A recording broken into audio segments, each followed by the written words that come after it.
Hi, I'm Thembi. And I'm Jonathan. And today on How to Learn, we're going to be talking about shadowing in the workplace. It's a classic way to learn, and I'm going to talk about how it goes wrong. I don't know if you've seen this happen, but this is a bit of a caricature, but the way that shadowing can happen is that some poor soul gets told to follow somebody else around for a day. They get to sit in the corner.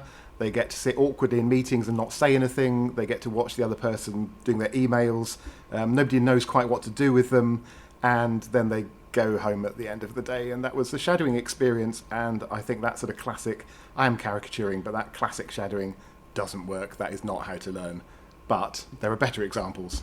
Oh yeah, definitely really better examples. And to be quite honest, I've been fortunate enough to experience those better examples where when I started off my career on a 4-week sort of work shadowing placement, it was very tailored. It was everyone took the time out to think about what it is that I can learn, what meetings I would be able to sit in, and they really thought about what would be beneficial for me. And then also throughout my career, I also do request like shadowing opportunities. Like in the last couple of years, I was fortunate to shadow a CEO for 1 week, and it was amazing. Again, very structured, met the whole of the team, went to key meetings with the person, and at the end of every day we had a reflection part. So it's a two-way thing when it comes to shadowing.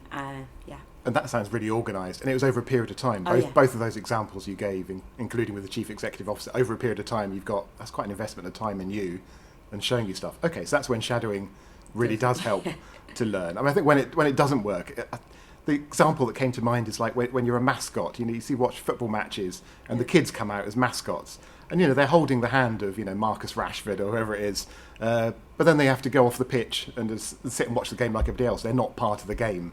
Yeah. It's a bit token, fun, but it's token. So I'm going to just mention something that I call smart shadowing. Well, I like that. Yeah, but it's not rocket science. It's just building on what you were saying about over a period of time. Yeah.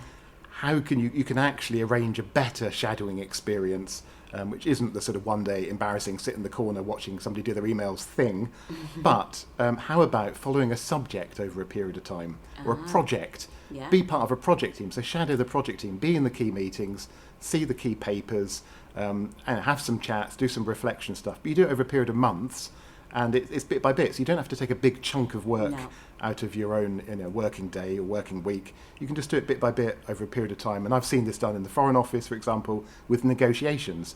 Instead of somebody shadowing a negotiator for a day, which would be a bit pointless because they're just doing emails and having calls about stuff you don't understand, shadowing an issue over a period of time, a negotiation at the United Nations, wherever it was, much, much better.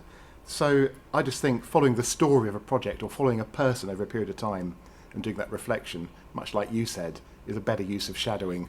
And that really can be how to learn. It doesn't need budget. It needs a bit of time, but it doesn't need massive chunks of time. I like that, smart shadowing, a topic that's really pertinent to you. Yeah. So why not give it a go? Definitely. Smart shadowing, any type of shadowing, or internships or placements, whatever it is that gets you that exposure and allows you to reflect and learn new stuff. And always ask questions. Exactly. Enjoy.